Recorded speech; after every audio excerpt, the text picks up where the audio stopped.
జన్మలో కొంతమందితో ఉండే సత్సంబంధం వల్ల ఈ జన్మలో కొంతమందిని తిరిగి పొందొచ్చు. కానీ ఇన్ని వేల లక్షల కోట్ల మంది అభిమానులు పొందడం అంటే అది నా పూర్వజన్మ సుకృతంగా భావిస్తాను.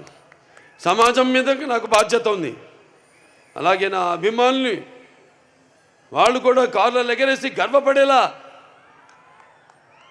చూసుకునే బాధ్యత కూడా నా మీద ఉంది.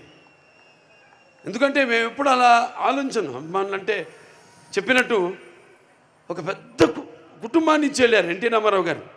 అందుకే నాకంత ధన్యమైన జన్మనిచ్చి నన్ను మీ అందరి గుండెల్లో ఆయనకి ప్రతిరూపంగా నిలిపినందుకు దైవాంశ సంభూతుడు విశ్వానికి విశ్వ నట రూపం ఏంటో చూపించిన నా తండ్రి గురువు దైవం కారణజన్ముడైన విశ్వవిఖ్యాత నట సార్వభౌమ నటరత్న తెలుగుదేశం పార్టీ వ్యవస్థాపకులు డాక్టర్ పద్మశ్రీ నందమూరి తారక రామ